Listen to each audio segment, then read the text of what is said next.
Fabrice Muamba and Dave Kitson, this is a very special recording. Let's get on to some serious business because you dropped a bombshell yesterday, Dave. So I want to talk to you about what you wrote in the dailies yesterday. I want to get Fabrice's take. And Fabrice, if you have any questions for Dave as well, feel free to jump straight in. Right off the bat, you're basically announcing your candidacy to run as the head of the PFA. How long have you actually been planning this? In excess of a year, certainly. I mean, I've always had an idea that I could do really good work with our union, but it's taken so long to get to this point. And obviously, putting the feelers out there, seeing what the support is like, what has come back, which is universal, is just the damnation of the PFA. I was surprised because I thought most people that I talk to have a view on Gordon Taylor, who's been in the role for 39 years. What I didn't expect was the players and other people in the game to actually talk about the PFA failing them as a whole. And that was highly disturbing to me. And I just, as I said in the press release, I couldn't sit idly by. Someone's got to do something. Someone has to step up. I posed 101 questions in the Daily Mail over here for the PFA to answer. I very much sincerely hope that they do. And then we will have a clearer understanding of the structure of the PFA and how we can go about making a change. Now, just to put it in perspective, Gordon Taylor, he himself, let's not forget, was a professional footballer, but many moons ago. And he's been in that position since before I was born. In fact, he's held that position. By the time you were born, Fabrice, he'd already been held that for 7 years. And Dave was one when he was appointed. I mean, for me and you, we've known nothing but him in charge. For Dave, I mean, 1 year old, that's how old I remember when he was appointed. I can imagine. I know your memory is outstanding, but why is he still there? I mean, I know some of the issues with the questions you put up are meant to address that, but why has he been allowed to stay in power for so long? Adam, you have to understand how these things work. You know, first and foremost, Adam, you know this. I work for the PFA, and I've been there for 7 years. And the stuff that goes on behind the scene, it doesn't get scream and shout in front of everybody. You know, the stuff that this man does, it doesn't get scream and shout in front of everybody. And what people, or what most people tend to look at, it is the number that the wages that he has. You know, and from my understanding, I think Dave, you're aware of it.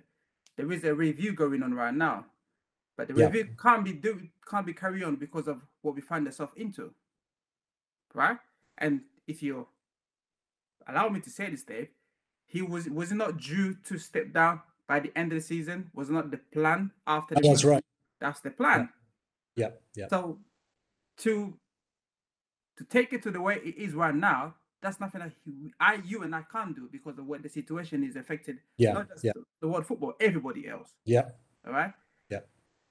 So in terms of Gordon he's always been a target. He's always getting the bullet. He is the one that everybody shoot at him. You know. Mm-hmm. However, the works that he has done, I wish more people would go out there and speak for it and speak more highly of the guy. Mm-hmm. As everybody has an opinion to you, sit down with an individual thinking, wow, I didn't know you did this and did this. So the PFA, we're all in that office there. We work very hard, regardless what anybody tell you. Mm-hmm. You receive absolutely. After phone call. It's non-stop.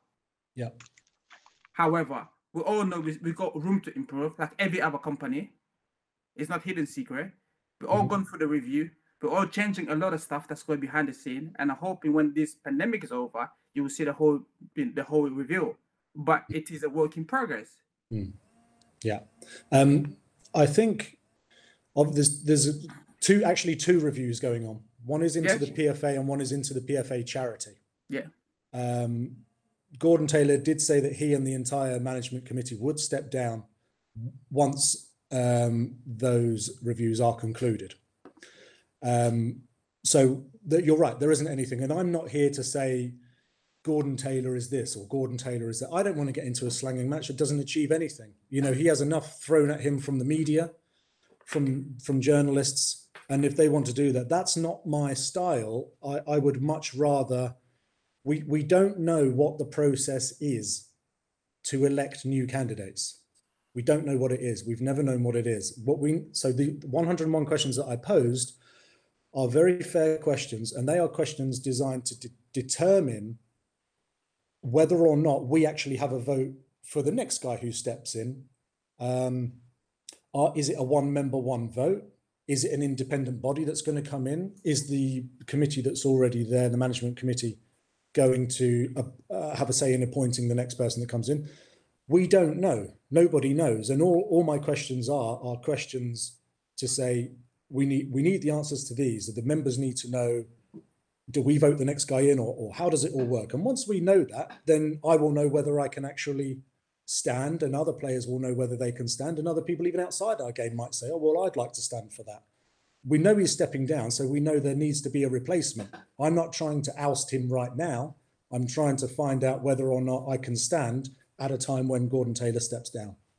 But the way it come across in the media, maybe Adam might not know this, the way it's come across in the media is like, I am the man, I want to be the next guy.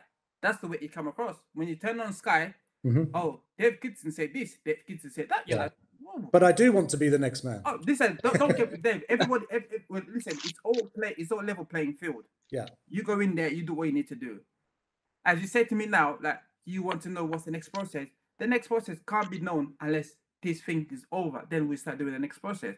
Just to let you know, prior to this, we were actually doing a rebrand of the whole brand of the PFA. Because as you see, the PFA and just the badge of it, and that's it. Yeah. So we've been looking and thinking, well, our members cannot even recognize some of us. So we want to rebrand it and make it more appealing to everybody so that the boys can understand. They can also facial can know who's who and stuff like that. That's the plan prior to this pandemic, and that was to kick off after the PFA award. That was to reveal everything after the PFA award. But obviously it happened. We can't do anything right now. So a lot of things was being put into places behind the scene, but this event worldwide has affected everybody, including ourselves too. But those seem to be very recent undertakings at the PFA. But has it been a little bit too? This has been going on. This has been going on for a year now. Okay. A year. The planning been going on for a year now. Yeah, but they're one rebrand in 39 years is not really. I think my anxiety with the PFA, Fab, is that it's a little bit like, shutting the stable door after the horse has already bolted. Is a little bit too little, too late. And I dare say that the members haven't been balloted on what the rebrand should look like or had any part of that. It's been an internal thing, is it? No, it hasn't, because they went to Sheffield United, Sheffield Wednesday. They went to most of the Premier League club. We present them with so many options. Yeah. And the boys had to choose which one they felt more appealing to them. And also we went to the academy lads, because at the end of the day, they're going to be their future footballers. Yeah. So we have to speak to them as well. So they gave us their feedback, what they felt about the current badges to the newest badges, and which one they felt more appealing to them. So everybody needs to work together. It wasn't just internally; it was everybody else. So they went out to every single professional club. Every single club. So they all had an opinion, and we collect that data, and then we try to, design the badge for it. But I say that's just a tiny stuff of change was going behind the scene right now. Yeah, it is. I mean, I'm not sure that the rebrand is the most important topic on the agenda of the PFA. I'm sure about that. I'm sure there's more important issue. I know there are more important issues.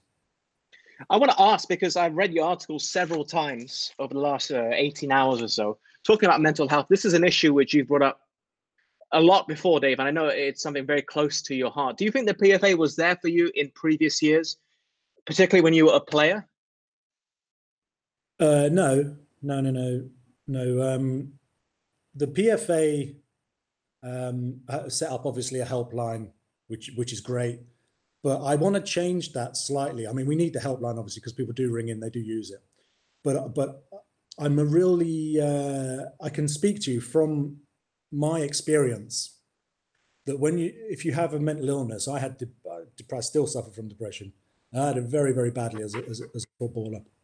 And actually getting out of bed or getting out of a chair is a real challenge. I know it sounds a little bit pathetic, but it's true. You speak to anyone with depression, they'll tell you the same thing. And picking up the phone and talking to a stranger it's difficult. It's very, very difficult. A lot of players feel they can't do that. And I'm a big advocate for actually having a sort of a biannual where we send out people to every club and we actually have an interview with them and we discuss face to face and all, you know, behind closed doors, and we find out exactly what the level of mental health is within football. Only once we know what the levels truly are, not based just on people ringing in. Once we know the true levels, then we can deal with it. I have no doubt. I've spoken to over 300 footballers in the last year alone. Current players or retired? Current, former, yeah. Okay. And mental, it's an epidemic. It's an absolute epidemic in the game. There's no doubt, but not just in this country, all over the world. It's a difficult game to play. We just need to do more to help those players, or we need more solutions to try and prevent them from suffering from mental illness in the first instance, rather than trying to deal with it once the problem is already here. Just to add that with mental health right now, I think obviously Dave, I didn't know you was going through that issue. I think what we have at the PFA, we have a guy called Michael Bennett who is run that department, and Michael hosts a conference every year at St. George where he invites different guys to come in and speak about mental health. And one of the big advocates that is Chris Kirkland, and Chris is so open about what he went through. You know, and he says what the benefit of, you know, as I said to you, the PFA can't answer everybody's question.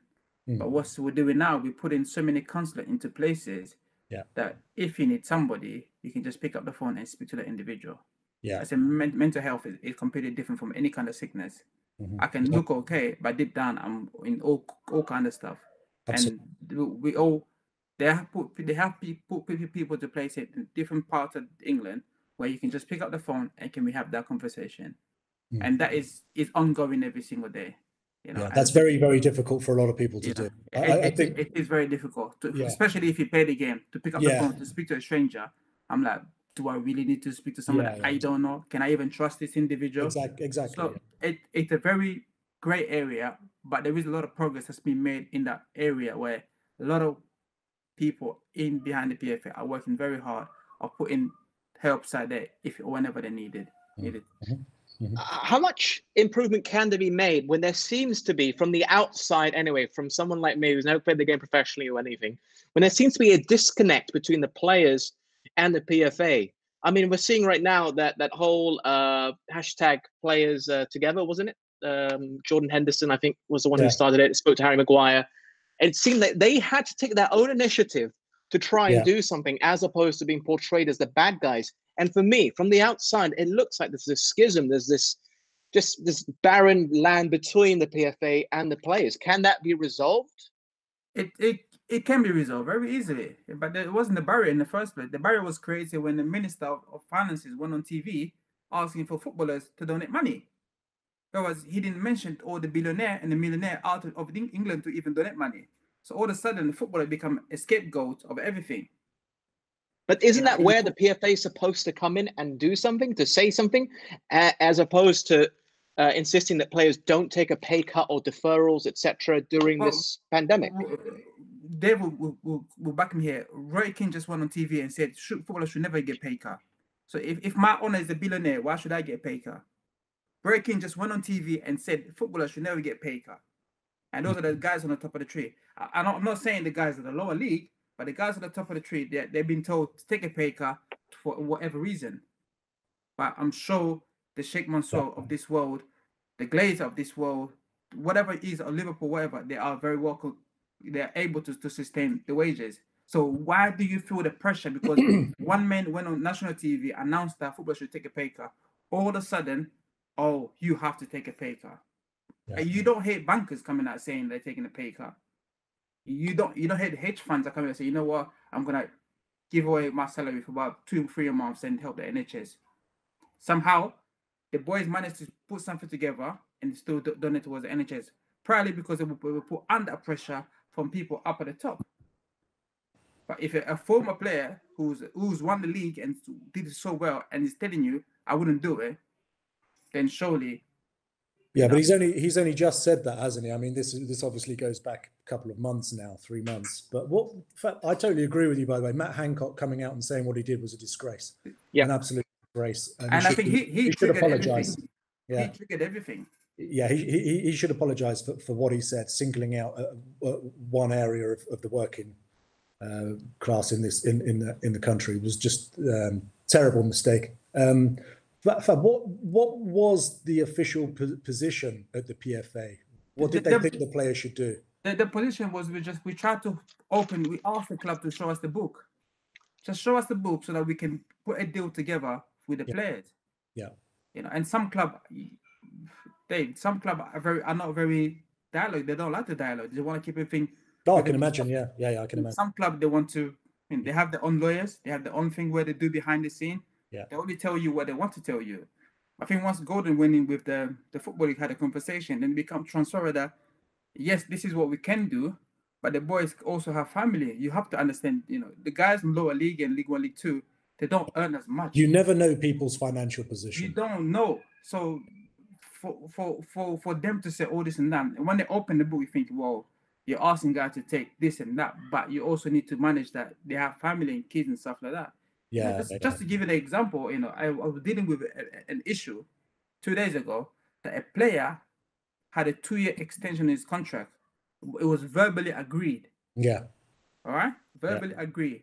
Yeah, he's a League 1 player. Yeah. Verbally agreed. They pulled it. All right?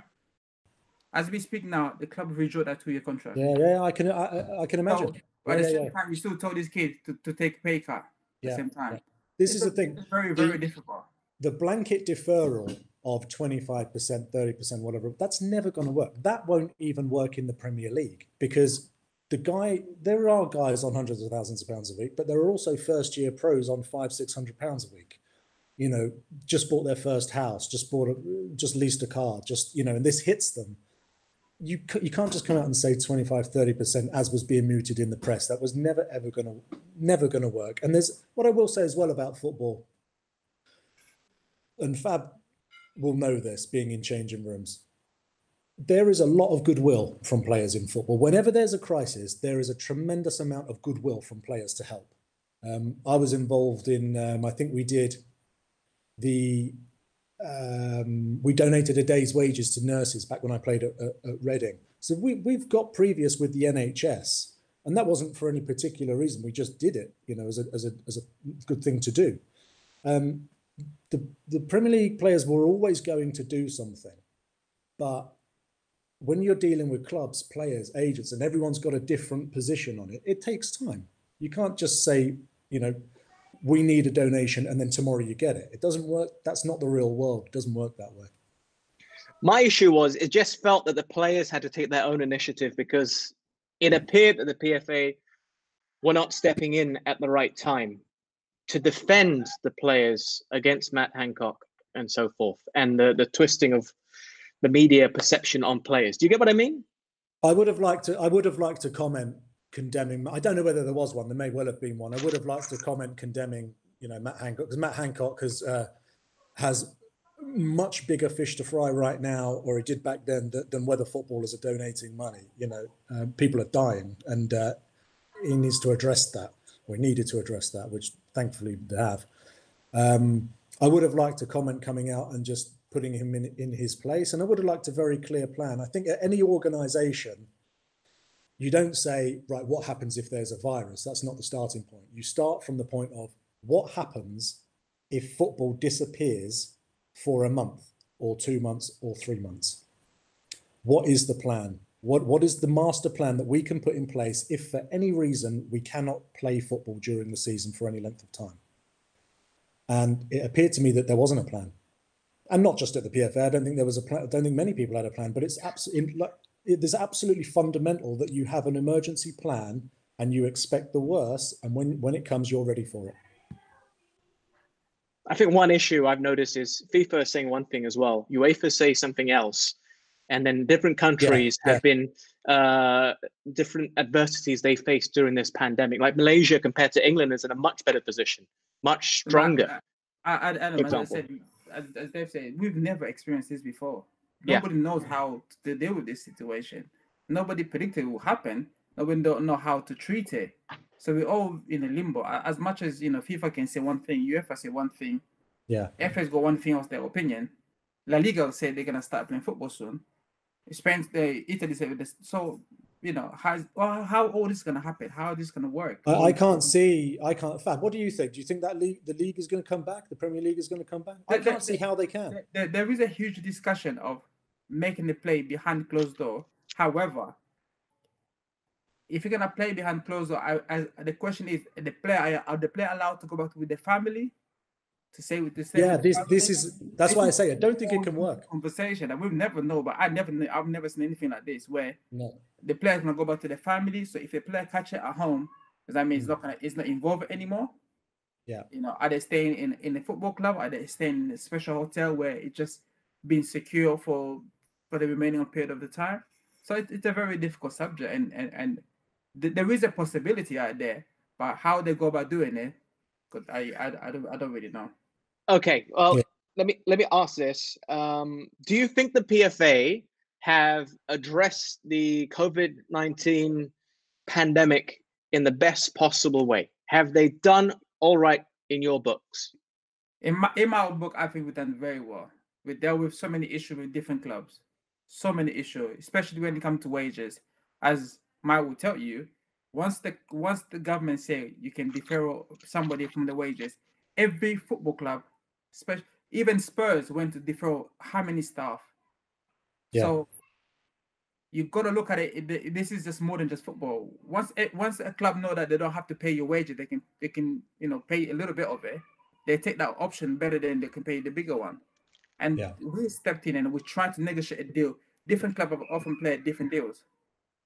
The big boys have offered 20%. The small clubs say, we can only offer 10% or 30%. It's so different. And once the club give you an offer, you don't have to accept the first offer, because you want to know there must be more in the pot there where you're offering me this. Yes, we understand nobody's working right now, but you got to meet us halfway anyway. So we try to advise the members the best way we can in terms of trying to get, not to sound greedy, try to get a bit more money for your family and friends, because at the end of the day, you have to feed your family. You got a mortgage to pay. You have to feed your kids. So, you have to try to get as much as you can, but it's how to go about getting it. Nobody's ever predicted this to happen. Nobody ever been to this situation before. Did the PFA offer to top up the wages that were being lost? We've been able to top up some of the wages that's been lost, and that's going from our charity to the players. Yeah. So that's been happening behind the scene. And again, this is not something that we're all going around there and talking about it on the newspaper or on TV, but it's just been done behind the scene. Yeah. And most of the club have become very reluctant to even show anything. Yeah, well, I think the only thing we did see, which kind of meets with what you're saying, is the only thing we really read was the negative, which was the was the Southend chairman, was it not?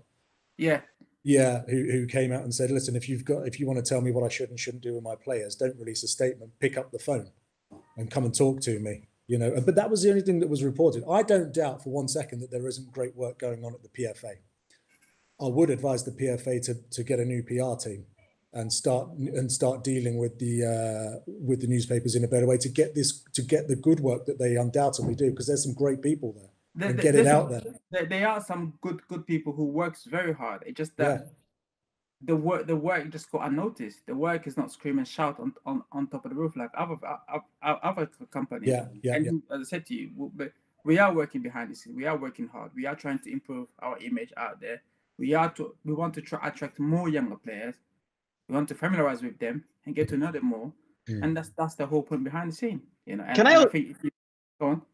Sorry, can I also ask, Fab, because one of the most harrowing things I've ever seen, and I still vividly remember it, was your incident against Tottenham, your heart attack.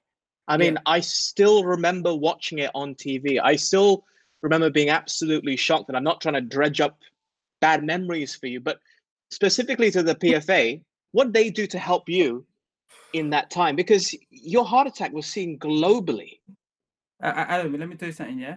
They will back me here any day, all right? I had 2 years left in my contract. 2 years left in the contract with 2 years of signing on fee, all right? And this is after my heart attack. 2 weeks after I come out of the hospital, I came home. I had a meeting at Bolton. Prior to that, the chairman of Bolton went on TV, said I'll give him a job for life at the club because he's been good to us after that. 3 weeks after that, when I went to see him, he said to me personally, I said, well, Phil Garza is passed now, he passed away now. He said to me, I'm sorry, but I'm gonna have to stop your wages because of what's happening. And I don't think I'll be able to give you a signing on fee. And David, no, when it comes to signing on fee, my friend, come on now, that's not even, I said, I can't give you a signing on fee. I'm happy to compromise to do a plan together. I was so stunned. I was like, you went on the national newspaper and say you on front of everybody, the world, say, yeah, I'll give you a job for life. I'll look after you. And then 2 weeks later, you told me this. No problem. That was in your contract? No, I had 2 years left on my contract. Yeah, with signing on fees. With signing on fees. Yeah. So he's telling me, I'm not going to give you any of that. But illegally, he has to honor it, doesn't he? But his point of view is that because I'm not playing, and because my accident is not normal, that I'm not used to the team. However, the level of PR, the level of good PR Bolton got the back of it, it's amazing. I went to see Golden, and I said, Golden, this will happen. Within about 3 days, everything was just no problem at all. We'll just keep how it is. That was it. Really? That was it. Yeah, good. Yeah. Like, it wasn't even like Golden went to see the guy. Couple days later, I got a message. Don't worry about it. We'll sort it out. You still be paid like a normal player because your accident is not normal. We've never witnessed this before. Yeah. And that's one thing that I said. I wish I spoke loud about that because I could have said this guy just step on and just do it within a minute. Yeah. And he does a lot of things like that. It just goes unnoticed. No, I'm sure. Yeah, I'm sure. But did it influence you to join the PFA? How you know what they treated you and what they did for you? You know what? And once you see that, you look at it, and the guy said to me, "Can you come and work with us?" And he said he actually gave me, like I said, come in, see how we work. If you want to join us, you're more than welcome. If you don't feel like this is not your path, then don't push it. It's not a problem. And I came in and I saw, I work in education department. I work in a delegate liaison, education department. Some of the phone call you get from guys, people want to do all kind of stuff. Ex-player want to do a bricklayer. Guys want to study to be a pilot. All kind of stuff. You have to try to fund them, but as long as they're honest about it, you can see the receipt and everything else. You're like, wow, you're almost helping guys, but they're not screaming, shouting about it on top of the roof. What you feel like they should be talking about it more often, And I was like, you know what? I enjoy working here, and I've been there ever since. Did you read the article which Dave published yesterday? Yeah, I read it. I read everything. Do you agree with any of the points that he wrote down in his 101 questions, his manifesto? There's a lot of things that we can work on in our building. There's a lot of things that work on the building. There's a lot of things that we can do to improve our image outside there. A lot of things that we can do to reach more of our current members, But at the end of the day, Adam, you can only invite me, Dave, another person in your sofa. You can't invite every single player, can you? So that's true. But that's true. So some people might be upset. Some people might not be upset with it. But if you can just be patient with it and try to reach one or two people, then you can try to resolve the solution. And as I said, there's so many players who retire every year. There's so many new players coming into the scene. You try to keep on top of it, but it's always become very difficult because we all have people that can speak to us. We all be given advice on very, very various corners of life. So you have to be mindful how you go about inviting people to the table in order for you to have a conversation. Because if you invite so many people on the table, that you can't hear everybody. From what Fab has said today, I mean, on your manifesto, Dave, what do you think needs to be brought up first and foremost as we're having this discussion here? Well, obviously, I'm a huge advocate of mental health. And I want to see more done, and I've got a lot of ideas for that. You know, it's great to see that more players, well, it's not great to see them coming out with, but it's great to see them talking about it at least. We've started the conversation. I think that there are some things at the PFA that are not right. And we now have sort of record numbers of players with mental health, record numbers going into bankruptcy, record numbers getting divorced, having a family breakdown. And that is in danger of becoming the legacy of the PFA. And it shouldn't be that way because, like I said, there are a lot of people there who do great work. Nick Cusack, who I know very, very well, who helped me out tremendously on a few things, is a great guy who works his behind off. You know, I know that for a fact. There are some great people there, but it's almost like football has got too big for this current PFA to deal with. And Fab has just said there, you know, how do you keep everyone at the table? You can't keep everyone at the table. But at the end of the day, you've got to find a way because this is a members, it's a union and we are the members. And everyone deserves an equal voice. And if we don't know where they are, they're not going to get an equal voice. They're not going to get a voice at all. Out of interest, you said you spoke to about 300 footballers, past and present. How many are happy with how the PFA are handling things for them? I wouldn't say they were, Adam, I wouldn't say they were the ones that were happy. I would say that probably 80% were not happy. 80% probably had a gripe. Might be a huge gripe, might be a small gripe. Some of them said, well, actually, I had this situation like, I don't know if Fab ever had to actually go up in front of a panel, a disciplinary panel, like I had to. A lot of them would say, oh, they went up and they were really helped by the PFA, got their fine down, got their ban reduced or whatever. And quite concerning was about 20% who said, I don't care. That was the gist of it. I don't have an opinion. I really don't care. Is that current members or it's a mix? It's a mix. It's 300 members of X and all across the Premier League, Championship, League One, League Two, down into non-league as well. And that really says, well, why don't you care? Oh, because I don't need them. Well, you might not need them now, but I'm pretty much going to guarantee you that you'll be knocking on the door when you retire. And do you know the options that are open to you? Do you know what the PFA can do this for you and this and this and this? No, I didn't know anything about that. So the message, the work is being done in-house, but it's the message that isn't getting out. And that to me is a real big problem. Isn't that just PR though? Well, I mentioned, I just mentioned early on. Yeah. No, in terms of PR, that's an area that we try to channel, where you want to be able to allocate somebody to be able to be ready whenever it's need to be ready. Yeah. You know, it's a concern from not just it's been a concern, but it's an area that I think everybody in the building notice, and then I think they're working harder to try to get it right. Yeah. You know, you just don't want to see Gordon every single time speaking. You want to see different voices speaking. Yes, yeah, absolutely. Within the PFA. Absolutely. That's absolutely right. I totally agree with that. You know, Gordon is obviously, the head of the organization, but actually putting somebody up who's saying, do you know what, this week we did this, this, and this. Last month we did that, and that. And people will go, oh, okay. And some of the players even will say, oh, I didn't know you could subsidize my course. I didn't know you could help me with this. That's the message. It's not getting across at the moment. Do other people feel the same way as you do, Fab? Are they on the same sort of wavelength as you? We've had a meeting. We had a meeting over 2 years now, a year and a bit. We had a meeting about the whole situation, about how we can improve going forward, how we can improve reaching out more of our members, our current members, our past members. What are we doing wrong? What can we do to improve it? And those are the points that individual within the organization made, But you have to also understand, Dave and Adam, the big boys, they become so difficult to get into. It's unbelievable.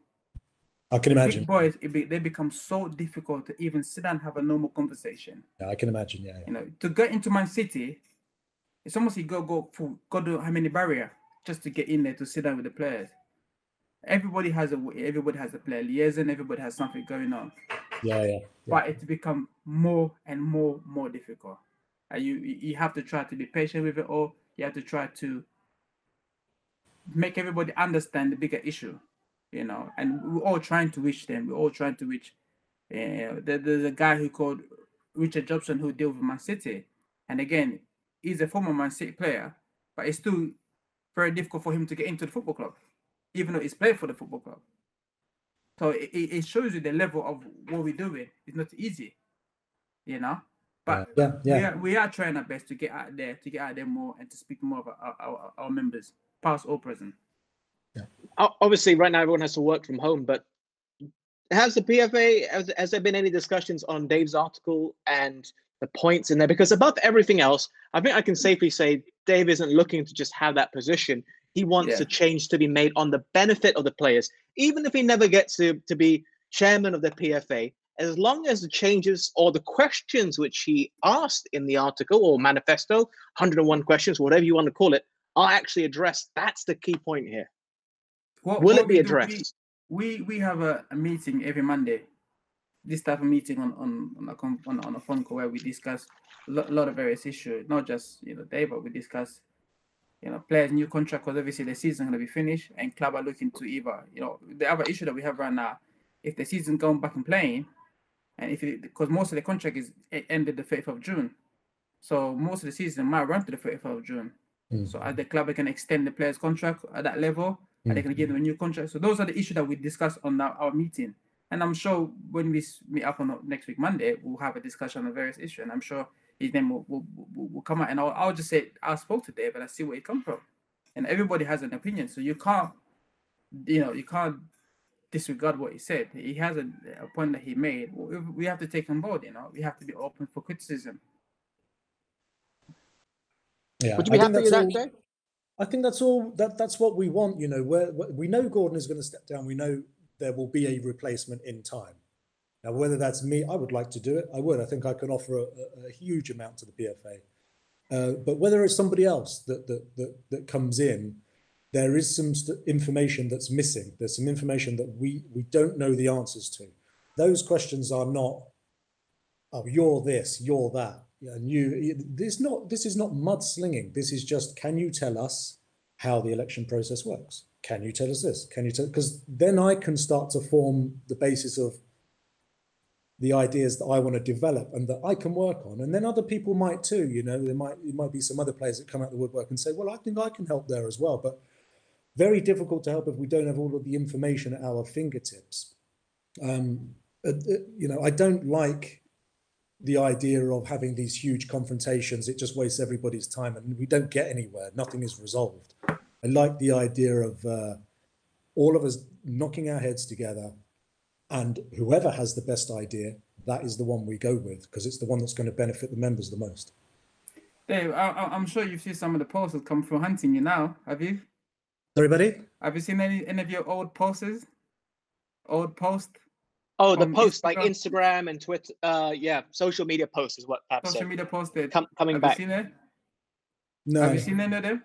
No. Serious? No. Oh, wow. Because it's been coming like left to right. There's one that you post about Danny Welbeck. Oh, yeah. So if you're going to be our new CEO, then this guy see it, as much as a joke, they're like, well, as I said, everybody has a past. We all have no, of course. Yeah. Once you put yourself in that position, everybody will trying to find something about you. Of course. I totally understand that. Everyone's got that, and everyone has things in their life that they wish they hadn't done or hadn't said. That is, my goodness me, you only have to look at Donald Trump to see that. Yeah. I like the one where you're sitting beside the Ferrari. Yeah, that's not my house, obviously. That's just Adam will. Anyone who knows me knows that. My God, I wish I could afford a Ferrari, but believe me. No, they were having some convention in London. I took the kids to, and all these Ferraris were there. And I said, "Oh, just take a picture. We'll pretend it's our house." Bit of pre-retirement. Yeah, because it was the day after retirement.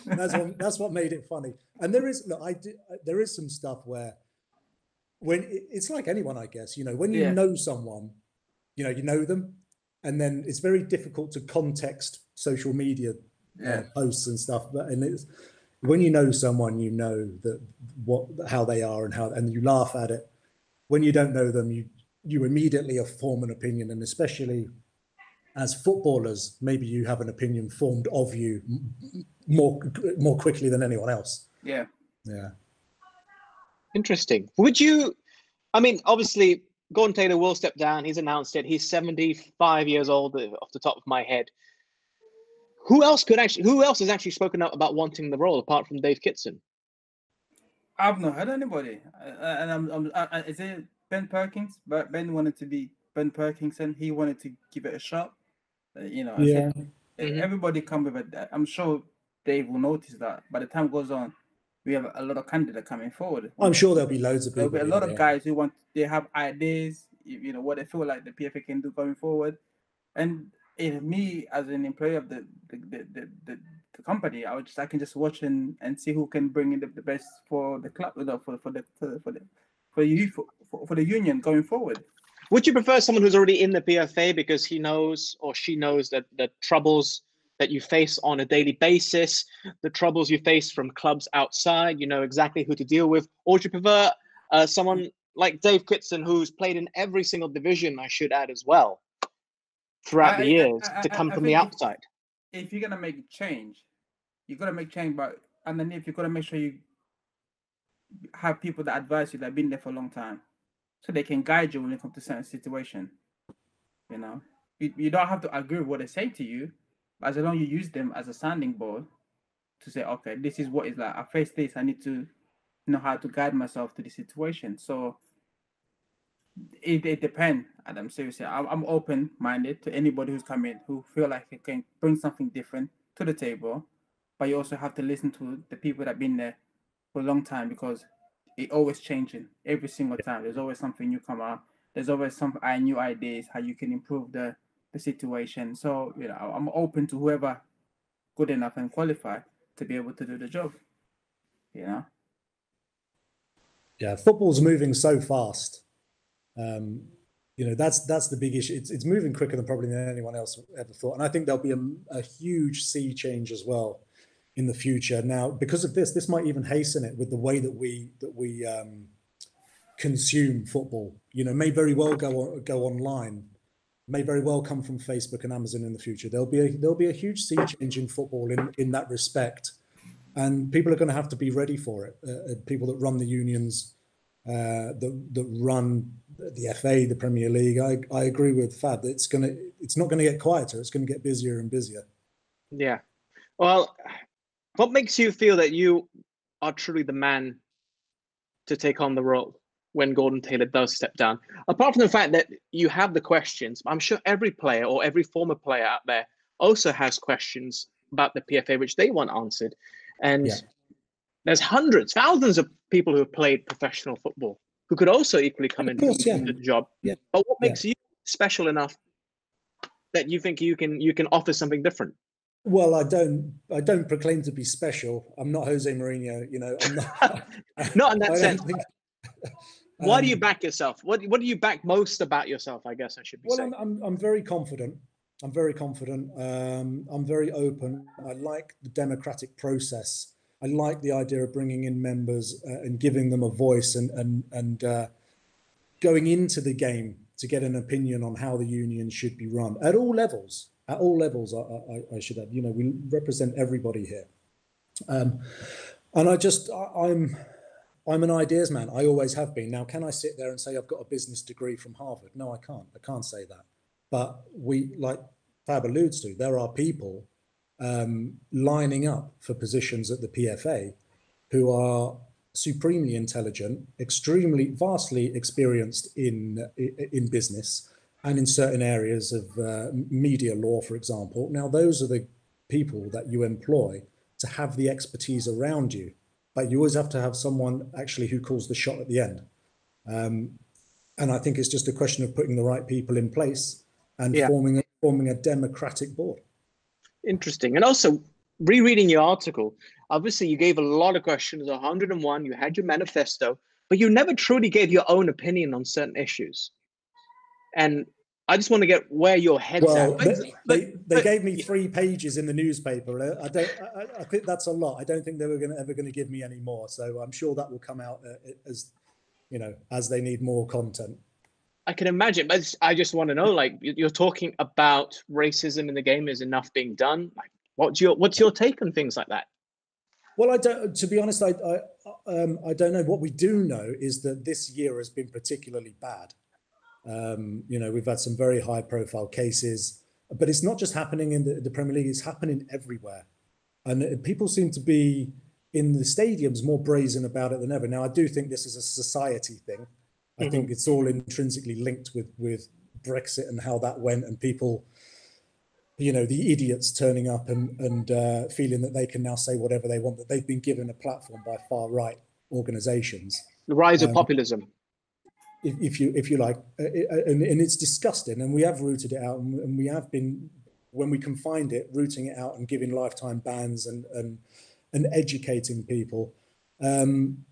I don't think that Fab, it's like, I don't think we shout about it enough. We've got to, it's really difficult to know how to go about it, because what we've done over the years hasn't worked if we're now at record numbers of complaints.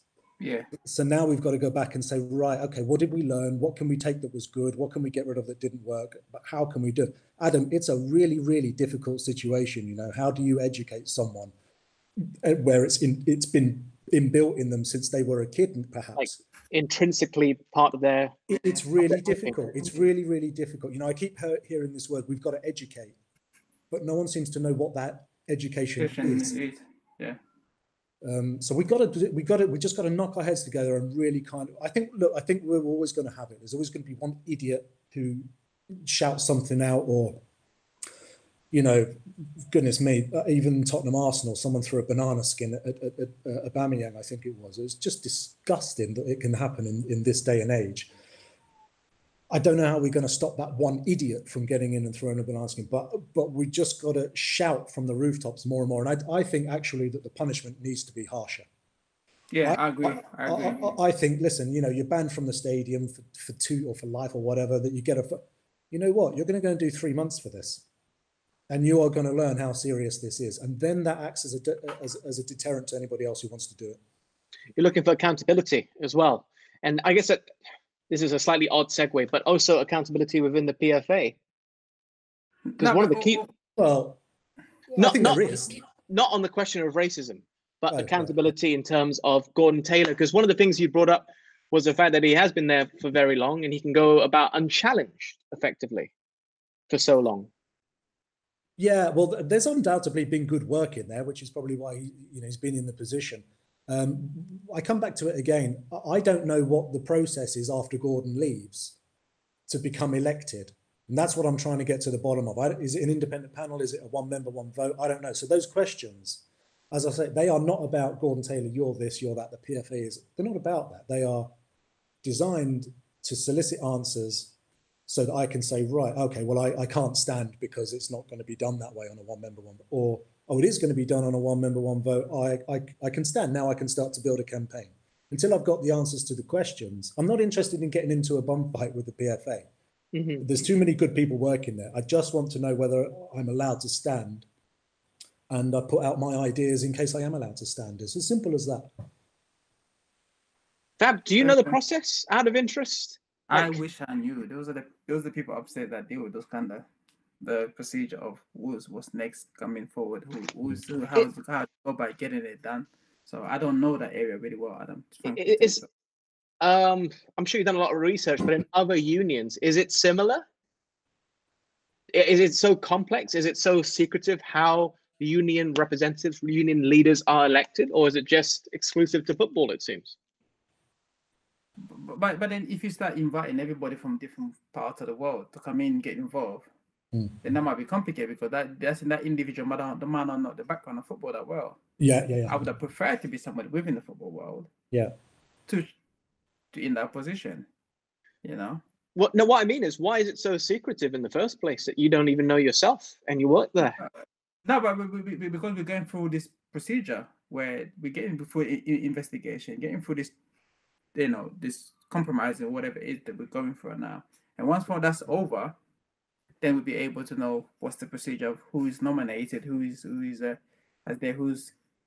candidate enough, who's qualified enough to get involved. I'm sure manager will have ex-manager and current manager will have their say what they feel like the player need right now. Journalists will have their say. Current player and ex-player will have their say on who they think deserve that position. And also, are we gonna let it run for 5 or 3 years? Are we gonna do it like a FIFA? 3 or 4 years. You move on, somebody new come in.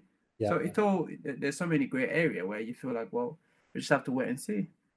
And I guess your manifesto is kind of laid out how you would like to see it run, Dave, in terms of having, like elections every 5 years, etc., where you can be voted out effectively.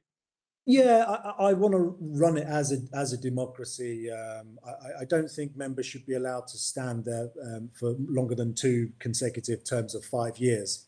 I think the game is moving so fast that it always needs fresh eyes on it. And I think that 10 years is, you could lose your way in 10 years. But I think that it's the democratic process of it, as saying of actually being accountable and saying to the members, am I doing a good job? Do you want to keep me in the post, or do you want to vote for one of these other people over here and let them take it on? I think I'm a big, obviously, as you can tell, very pro-democracy, and I do believe that is the best way for things to run.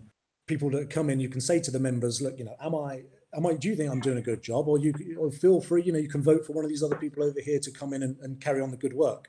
And I think that you don't want to have it so that people come in and, like politics, where they come in and rip everything up that's been done. You want people to come in that build.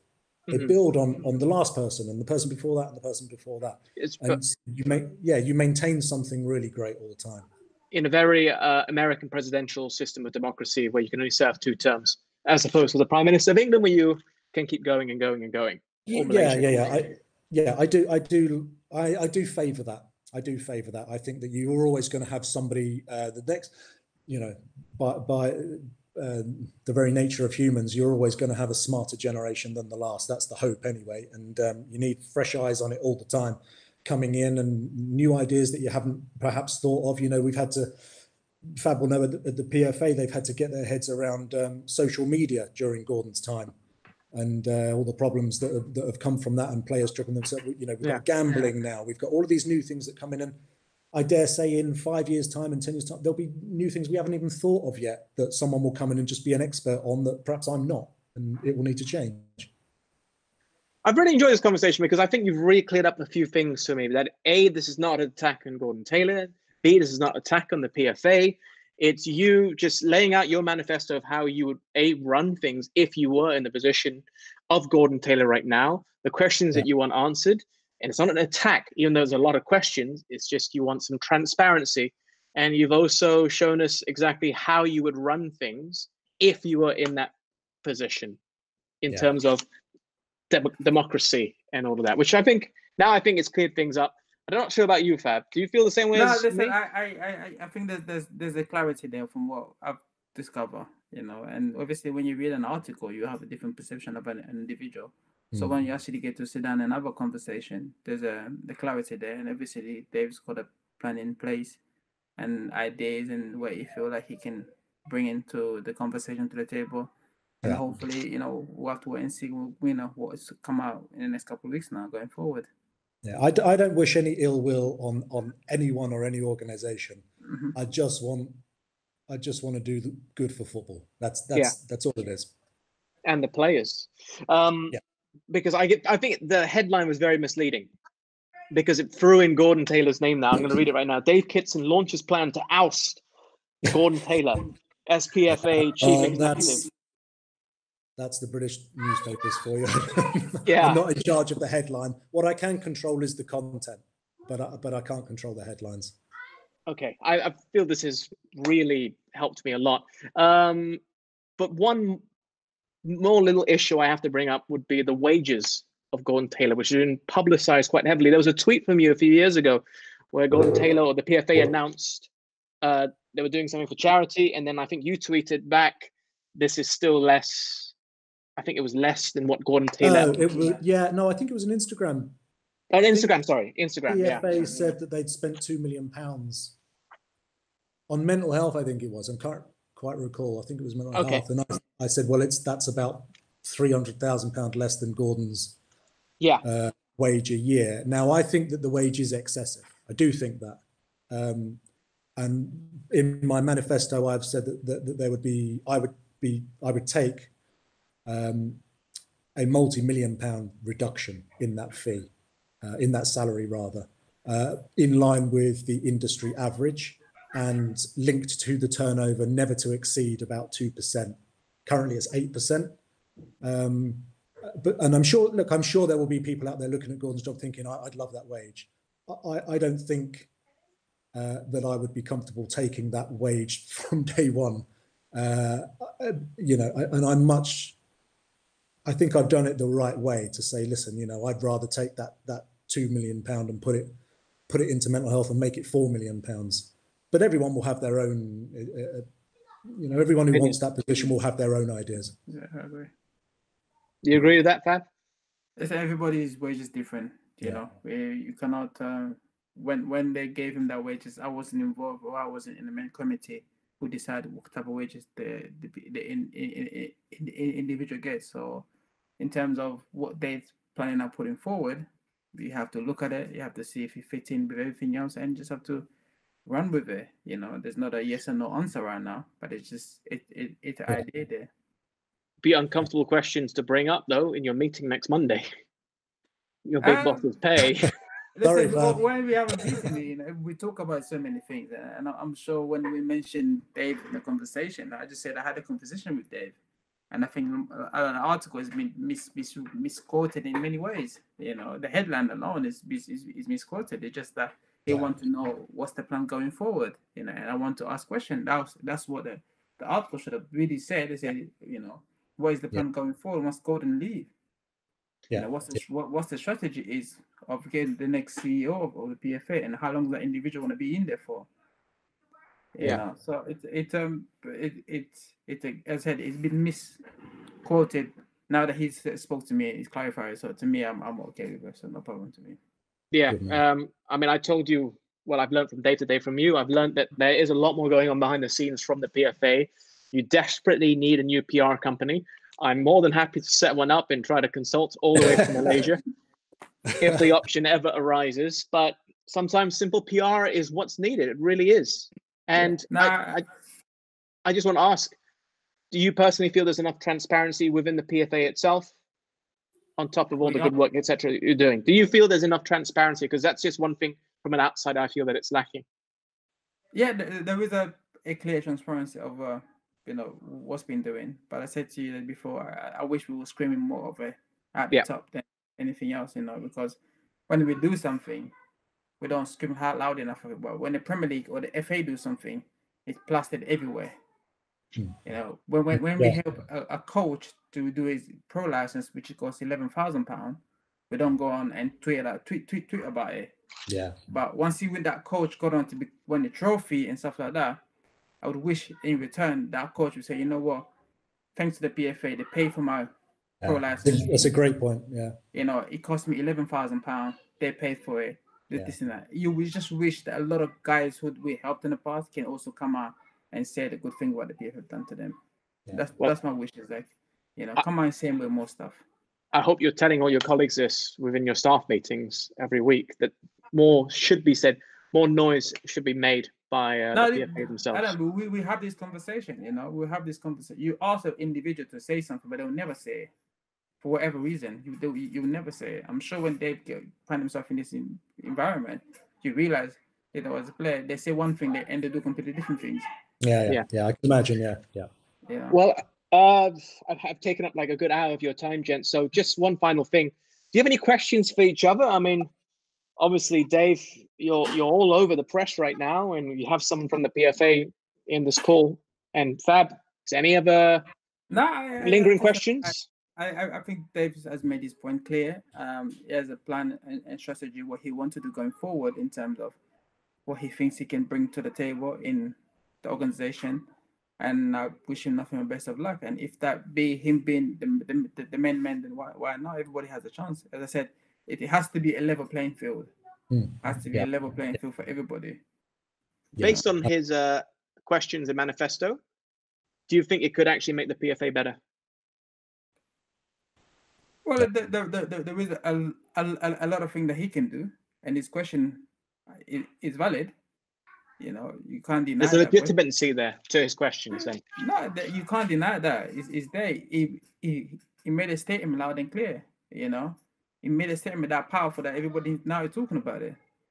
So if his statement wasn't that that wasn't as powerful, it would have been. I would have even sent you that message the other day, last night. I'm like, yeah, what it is. But this is just another thing. But because he comes with so much question, we have to look at it and think, well, this guy he knows what he's talking about. So why not listen? It could potentially help to improve the PFA, and in turn, more importantly, improve the lives of footballers and football the game.